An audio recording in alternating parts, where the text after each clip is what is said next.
The CHIP program may be the most well-published community-based lifestyle intervention in the medical literature, and one of the most effective, with clinical changes approaching that achieved in live-in residential lifestyle programs. Encouraging people to transition towards a more whole-food, plant-based diet achieved blood pressure benefits that were greater than those reported with the DASH diet and comparable with the results in blood pressure-lowering drug trials. If we're going to reverse the worldwide chronic disease epidemic, though, we've got to scale this thing up. So to make the CHIP program more accessible to a wider audience, each of Hans Diehl's live presentations were videotaped. Then you could just have a volunteer facilitator get people in a room, watch the videos, help foster discussion. When it comes to safe, simple, side effect-free solutions like a healthier diet and lifestyle, you don't need to wait for a doctor to show up and give a lecture. Yeah, but does it work? Look at these numbers for those that came in the worst of the worst and finished all the videos. 20-point drop in blood pressures, 40-point drop in LDL, more than a 500-point drop in triglycerides. Of those that came in with diabetic-level fasting blood sugars, about 1 in 3 left with non-diabetic fasting blood sugars, and all they did was empower people with knowledge. Just encouraging people to move toward a whole-food, plant-based diet led to these remarkable benefits.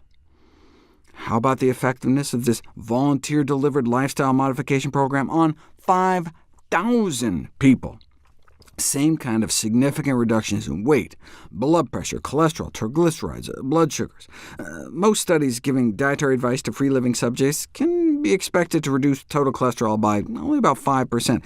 But hey, a sustained reduction of even 1% may result in a 2 to 3% reduction in the incidence of heart disease. So, on a population scale, even small differences matter. But put thousands of people through just 1 month of CHIP and get an 11% drop on average, and up to a nearly 20% drop among those who need it the most. Yeah, but do they maintain their healthy habits? Doctors can't even get most people to keep taking a single pill once a day. How effective is a volunteer-led video series going to be at getting people to maintain a change of eating habits? Researchers looked at the CHIP data to find out. How were participants still doing 18 months later? Most were able to maintain their reductions of meat, dairy, and eggs, though some of the junk food started to slip back in, and their fruit and veggie consumption dipped, though not back to baseline. But here's the huge shocker.